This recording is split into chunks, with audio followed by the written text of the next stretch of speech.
Welcome back to programming, which has fallen on what has been a beautiful day of weather in the neighborhood.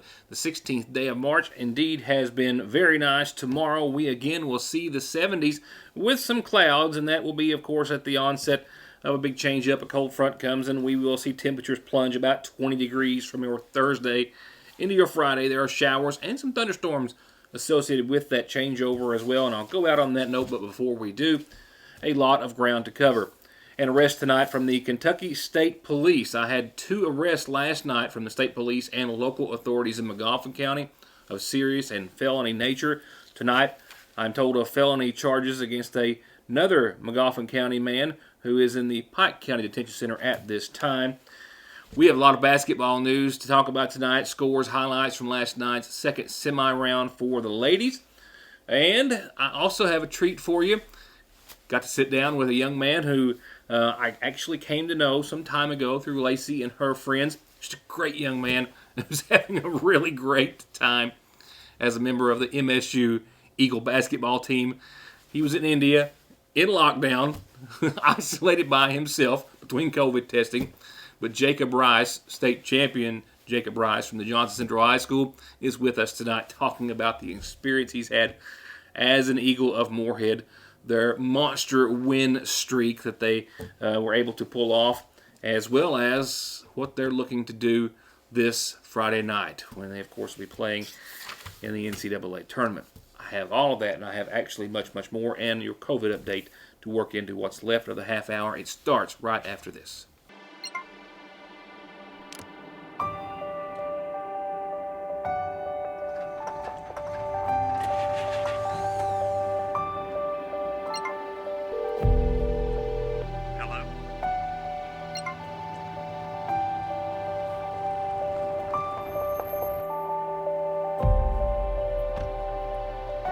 The coverage you need when you need it most. We are you. We are Appalachian Wireless. Hey, high school basketball fans, satisfy your crave all week long during the 57th District Tournament here in Magoffin County with our tournament special. Every night from 6 to 10 during the District Tournament, you can get 3 of our all-white juicy breast strips, wedges, and a biscuit and a medium drink for just $4.99. It's the 57th District Tournament Special at your Sayersville Lee's Famous Recipe. Go with All Pro and you'll always get a perfectly finished project backed by decades of experience and thousands of satisfied customers. Always with the best prices on everything from small to large remodels, bathrooms to kitchens to entire homes, or turnkey new construction on everything from garages, homes to retail space. And seamless gutters too. And All Pro still offers 0% financing for up to 18 months and long-term low interest rates on those big projects. For an estimate, call this family-owned business today. Drive safe and save this winter at Conley Tire in Staffordsville, or just go to conleytire.net to see the latest specials on thousands of all-season snow and off-road tires in stock every day. And you can take 6 months to pay with no interest at Conley Tire, 297-2424. Your state COVID update in just a few moments, which will include some serious information from the governor and Dr. Stack in regards to one Eastern Kentucky nursing home. We'll have that data and information in just a few seconds. I did receive word today, however, that the Sayersville Nursing and Rehabilitation Center is going to begin allowing and is allowing indoor visitations for the first time in a year. This will be during normal hours from 8 until 7. Exceptions can be made if you call and make arrangements. There are some stipulations that those who enter must also exit the main entrance. You will have to be screened upon entry. You will have to wear masks at all times and only visit your loved ones, and only as many as 3 people are allowed per loved one per room at any given time. And of course, it is also suggested per CMS that outdoor visitation be done anytime it is applicable or available. There also is another stipulation or two, one being that these indoor visitations will not be allowed if the county positivity rate is over 10 or if less than 70% of the residents have been vaccinated. While we're on the topic of COVID, before we get to local news tonight, the United States reported a 22% decline in deaths from COVID-19 last week. Vaccinations, 2.4 million taking place a day around the world. As of Sunday, 21% of the U.S. population has received at least one dose of vaccine, up from 18% a week ago. That is, by the way, 2.4 million shots a day across the country, not around the world. My apologies. They say that about 11% have received 2 doses, up from 9%, according to the CDC. While in their press release earlier today, it was first Dr. Stack giving us data and information, the latest of which driving home the point of the need for everyone to get vaccinated, as they reported an outbreak of a new variant of COVID-19 at an unnamed Eastern Kentucky nursing home, where so far 41 people have tested positive. That is about 85% of those residents at that facility being vaccinated, and only about 48% of the staff being vaccinated thus far. It appears that an unvaccinated person brought COVID-19 into the nursing facility. Currently, of the 41 persons infected, 27 of them are residents and 14 of them are healthcare workers. Notably, of the 41 infected persons, only 30% of the vaccinated individuals have been symptomatic, but a much larger 83% of the unvaccinated people have been symptomatic. So vaccination appears to have markedly reduced symptomatic disease. Additionally, 5 of the residents have been admitted to the hospital. Of these, 4 hospitalized residents have been vaccinated.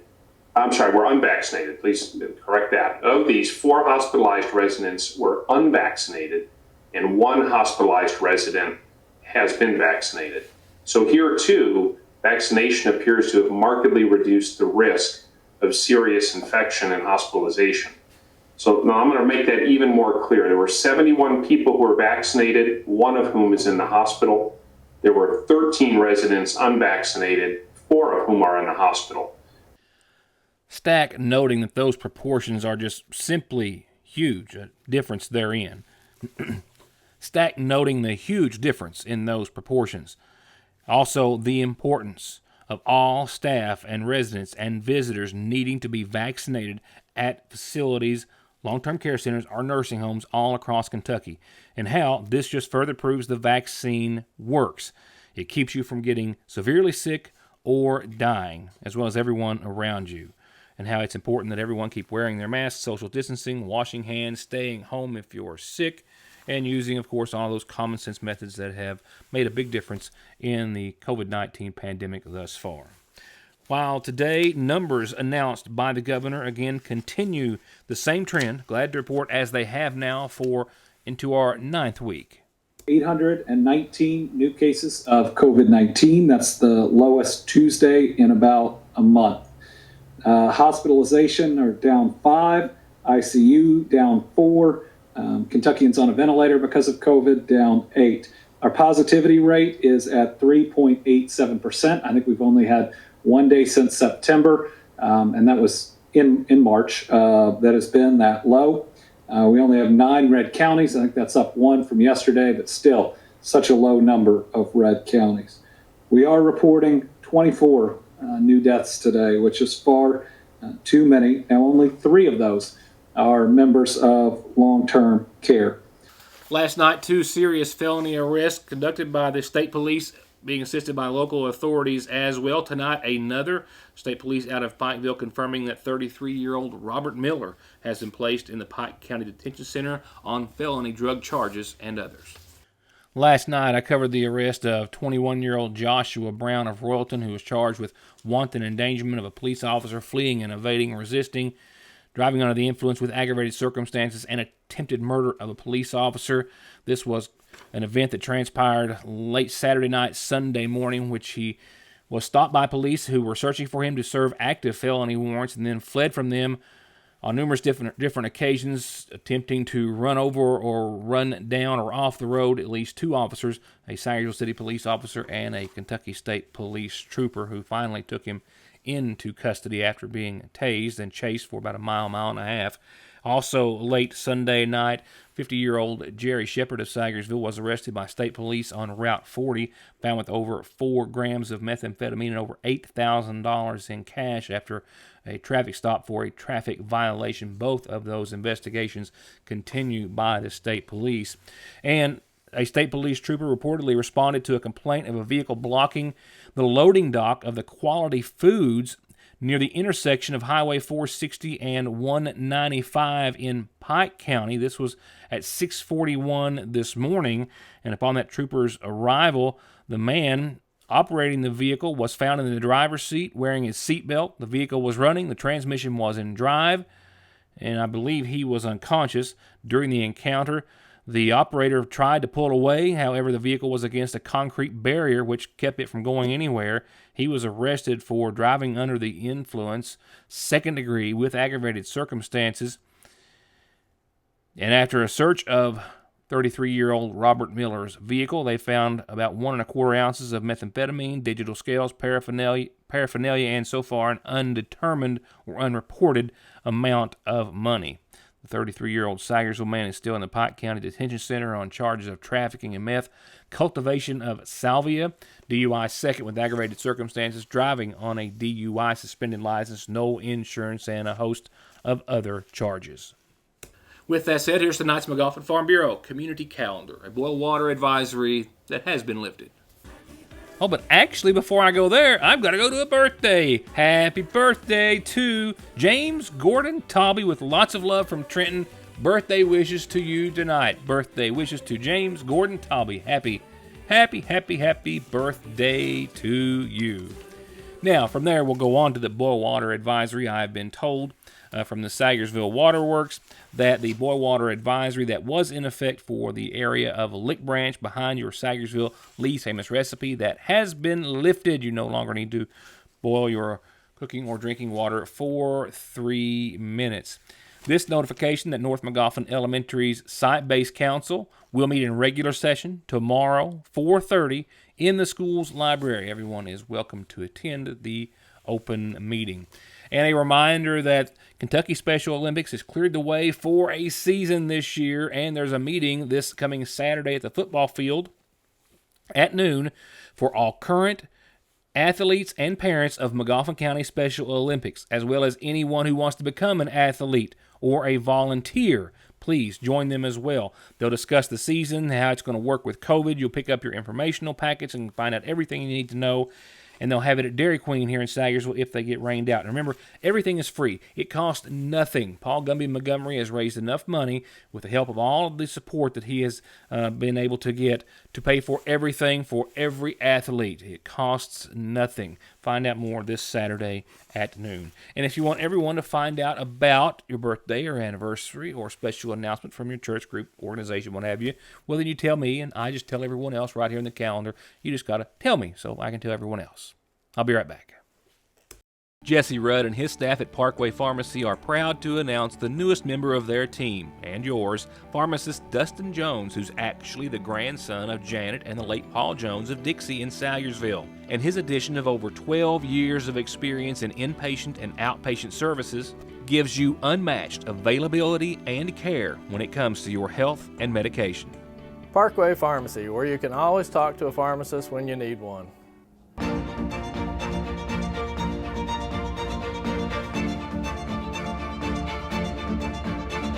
I'm Dr. Jason Zimmerman at Highlands ARH, the healthcare system of Appalachia. There's no missing that this is the new McFarland and Tinker Law Office location on the Mountain Parkway in the former Farm Bureau building in Sagersville, just like there's no denying that their nearly 60 years of legal experience has won their clients millions and millions of dollars in disability, auto accident, and wrongful death cases. It's where your case matters to you and to us. McFarland and Tinker, also Griffey approved. Being Sagersville's oldest continuous business is not Fraser's Prater Drug's most important legacy. It's the care and attention they devote to every single customer. And that, combined with quick and convenient curbside service at the front and rear entrances, makes for getting your medications simply and safely. And calling ahead makes it even faster. Fraser's Prater Drugstore's curbside and in-store service. Open Monday through Friday, 9 until 6. Always the time for new beginnings and redecorating, or at least adding a few new favorite pieces to your home decor. And the Seasonal Shop has just finished resetting their entire home decor section with all new merchandise. It's all there. Classic favorites, new trends, and the unusual pieces that can set your decor apart from everyone else. Farmhouse, timeless blue and white pottery, natural woods, beaded accents, bohemian, bees, lemons, copper, white pottery, and equestrian. It's all there. And it's all there with local delivery, layaway, and curbside pickup. It's the only place like it. The Seasonal Shop in downtown Sagersville. Now let's go to 57th District Tournament action highlights from last night's second and last semi-round for the girls. We know, of course, in night one on Sunday, we had the ladies of Johnson Central sitting down the ladies from Magoffin County. Central advancing to the championship round and assured a spot in the regional tournament, where last night it was the ladies from Pikeville and Martin County looking to do the same. Advance not just to the championship, but as well to the region. I can tell you, as you're about to see, fortunately, this game did not end like it started.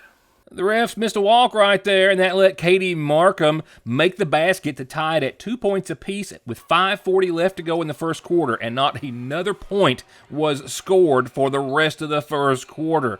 Finally, things turned around, though, and Paintsville was up 12-8 at the end of the half, and here we are at 4:15 left to go in the third quarter when Ava Hyden gets the 2 and the +1, and it all added up to a then 8-point Tiger lead. And when Chloe Hanna drills this 3 from the corner, it's still Paintsville by 8 at the end of the third quarter. But after a scoreless 2 minutes to start the fourth, Katie Markham pushes through for 2, and after a Tiger miss at the other end, it's Markham again with her own rebound and the putback. And then Lindsay Castle sees the writing on the wall and turns the steal into 2 more, and all of a sudden, things are different. It's a 2-point Tiger game with just 5 minutes to go, and Martin County is celebrating. The Lady Tigers are not. But over the next 2.5 minutes, Paintsville went to the free throw line 2 times. They came away with 2 points, and they were up 4 until Lakin Porter sinks the 3 ball, and now it's a 1-point Tiger lead. And with 1:30 left to go on the clock, Castle sees Markham, and she puts the Lady Cards in the driver's seat by 1. And just when you thought that the momentum had indeed shifted, Paintsville's Hannah misses the 3, and Martin County comes down with it, but Hyden strips it right away, finds the bottom of the net, and her way to the stripe. She hit the extra point, after which it was 37-35 Paintsville. Add a couple of Tiger free throws to that just a couple of seconds later, and the ladies from Paintsville were up by 4 at 45 seconds left. But Lakin Williams, she goes to the line. She's 2 of 2, and it's back to a 2-point game. Paintsville's ahead with 30 seconds left. And down to 14 seconds, Paintsville's Cameron Helton hits the first of 2, misses the second, and Martin County will have a chance to score the 3 for a tie.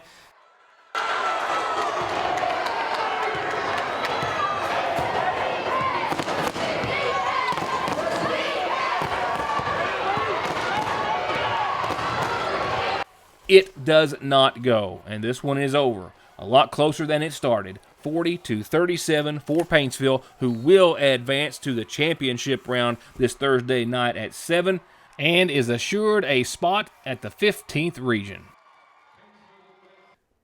So that means this is the rest of your 57th District Tournament schedule. Tonight, we've got the number 1 and number 4 seeds, Johnson Central and Martin County. Central took out Martin County both times in the regular season. It's going to be hard for them to overcome Central tonight. We'll have highlights tomorrow. And tomorrow night, it will be the second round of the boys' semis. First round, you know what I mean. Also at 7, Paintsville and Magoffin County will play here at Magoffin County tomorrow night as well. Paintsville defeated Magoffin County both times in the regular season, and Magoffin County is looking to try to get back and then get to the region. So that means that we have a girls' championship set, Johnson Central and Paintsville in the girls' championship, 7 o'clock here Thursday night. Highlights here Friday. And then, of course, on Friday, you'll have your boys' championship, still yet to be determined. And it is March Madness, not just in high school basketball, but on a much larger stage, the NCAA tournament. And as everyone knows, there's only one Kentucky team playing this year, the Morehead State men's basketball team, the number 14 seed in the Midwest, taking on number 3 West Virginia this Friday. It is a night game, 9:50 this Friday at Lucas Oil Stadium in Indianapolis.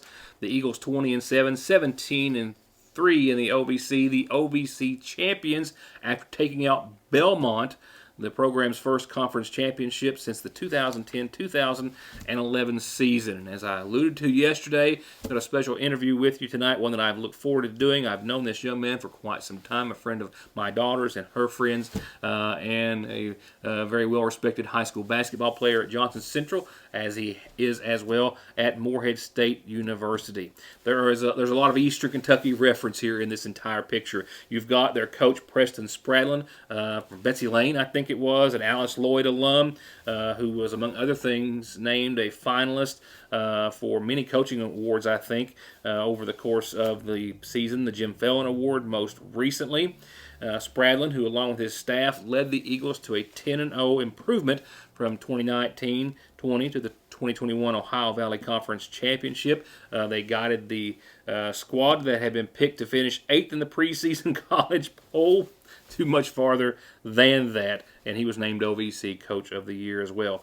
The Eagles won 19 of their last 20 games. If you were a Morehead State alum or a fan or have a student there, more than likely you have been following at least to some degree, and that made them, or that got them into their first NCAA appearance since 2010-2011. They made the biggest turnaround in the nation, according to rankings from KenPom, at a plus 188, the largest improvement thus far at a plus 199. And the Eagles led the OVC in practically every stat in the defensive category and ranked in the top 2 in the nation in blocked shots and rebounds. And it was that defense that certainly helped pave the way for getting them into the NCAA. All kinds of awards, all kinds of things that we could go on about. But let's go right now to sit down that I had with Mr. Jacob Rice, who, he got to score his first collegiate point on the floor of Rupp Arena against Richmond, which was the floor that he scored his last point as a state champion for Johnson Central. Was this ever in your basketball dreams? Where you're at and what this year has been like? Was this ever in your basketball dreams at all? Oh, I couldn't have imagined it. I always wanted to play in March Madness, but I could never imagine it going down this way. Before we talk about the tournament, let me back up a little bit. Tell me a bit about what your season and that big win streak was like for you guys leading up to this. Yeah, it was rough at the beginning. We had Ohio State, Clemson, and UK. So I think we started off 4-6, and then we came back after Christmas, and we really got to focus on ourselves for about a week and a half, a little break from just straight practice. And when we started playing, I think it started off with maybe Murray State, I'm not sure, but we started winning games, and as we won, we gained more confidence in each other and in the team, and we started rolling. Anything else besides, obviously, a confidence issue, there is no doubt. But, it was like you all flipped a switch, man, and just kept right on rolling. I think a lot of it was we put our focus on our defense, and that was what really pushed us. I think we led the conference in almost every defensive category, and that really pushed us over the edge. We were able to buy in and commit fully to what we would do on the defensive end, and that would lead to what we did offensively. Yeah, you all have a big defensive presence. Coach Spradlin, we could almost include him in the 57th district. Almost. He's a little outside, but, another Eastern Kentucky guy. Tell me a bit about Coach and what it's like being with him. Oh, it's awesome. It's awesome to have somebody from the mountains to lead you, and it's somebody I can really look up to, and his story is just awesome, where he's came from, what he's did to earn his job here, and how he's started bringing this program up. And he's an unbelievable guy to play for and to be a part of his program. Let's talk about, since you got there, what's it been like in Indy? It's been really, really strict, I guess you could put it. It's been fun, though. They've had us accommodated in a great way, and it's been a lot of COVID testing. And we all have separate hotel rooms. I have my own hotel room, and everybody has their own hotel room just to try and stay away from each other. because I think if you get if somebody tests positive and you're more than 15 minutes within 6 feet of them, I think you automatically get knocked out. So we've been really focused on distancing ourselves and trying to take care of everything off the court, so when Friday comes, we can take care of what's on the court Friday. Speaking of Friday, I've been doing some reading of people who which includes most anyone, who are a lot smarter basketball-wise than I. But, y'all come in a 14 seed going up against a 3. But a lot of people, and I'm talking not fans, but just people on the outside, are picking Moorhead to win this game on Friday. What's your thoughts on that? I think we definitely have a great chance of winning it, because I think it's two defensively touted teams going up against each other. Very physical game, and I think it's going to be a lot of who can do what they do the best. And, the Mountaineers are very physical. They love to stop you on the defensive end, turn that defense into offense, but we're the same way. So I think that if we get our flow going and we play defense like we usually do and stop them from running their offense, I think we can benefit from it and maybe come out on top. And aside from being a fan of Jacobs, not just as an athlete, but personally as a young man as well, the other thing I have really enjoyed about doing this story today is the precedent it sets. The doors that it may open in other young minds of basketball players who might be saying to themselves things like, what if, or it could never happen for me.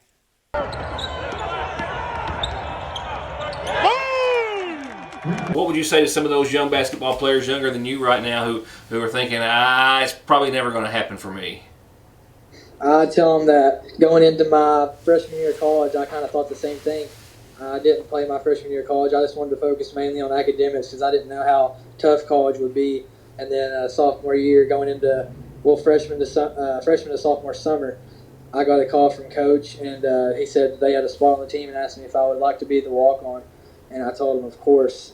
And I would just always tell them to keep their head up, keep working, and if you work hard and stuff like that, you can do whatever you need, and you can go play at the next level. And even if it isn't a Division I team, if you go D2, D3, NAIA, it's still a great accomplishment because a lot of people don't get to that level. Indeed. Listen, I don't think I'm going to make it, but Lacey secured her tickets last night, about midnight. I know you're going to have a lot of friends and Eastern Kentuckians in Indy rooting you guys on late this Friday night. That's going to be a late one. But, man, appreciate your time so much. I really, really hope we get to do this again before you come home, Jacob. Thank you. So do I. Thanks for having me. It means a lot. Oh, we do wish Jacob and the whole team well, and I'm really excited to watch. I will stay up for that one way or the other. Might mean a nap at about 6:30 Friday, but we'll talk about that now. Let's talk about your Licking Valley RACC outlook. Enjoy tomorrow because it's really the last day like it. We'll have another warm day Thursday, but not so much sunshine. A low of 44 out there tonight. You're seeing already mostly cloudy skies, as well as maybe a slight chance of showers between 7 and 9 to the tune of 20% maybe, and only about a 10% chance of showers after 5 tomorrow. So your Wednesday is going to be partly sunny and 72 and beautiful. I actually stepped outside the front door here at the studio for about 30 seconds today. The only time I was out after I came in at like 8:30 or whatever it was. That was it. So if you were at more than well, it didn't take much, but I hope you enjoyed it, man. It was beautiful. Tomorrow, maybe we'll find an excuse to get outside. Thursday, we'll still see, as a result of this cold front, temperatures are still going to be in the 70s on Thursday, just barely at 70, but winds up to 20 miles an hour or so out of the south. Showers, possible thunderstorms as well tomorrow night, tomorrow evening, tomorrow night, and then into your Thursday. And then you saw Friday is the after effects of that cold front pulling out, partly sunny, 50 degrees, and a 40% chance of some very early showers. But after that, we'll see sunshine and clear and calm conditions. Cool for a little while. Saturday, 54 and sunny. Sunday, 61 and sunny. Climbing to 64 and sunny Monday. Maybe climbing to 66 and sunny by Tuesday. And that's going to wrap it up for tonight, except for saying I have a camera at the Montgomery County Fiscal Court meeting. There will be a camera at the boys round tonight, where we're going to see Johnson Central and Martin County fight it out again. And I'll have all that and much more when I see you back here next time. Thank you for watching, and good Tuesday.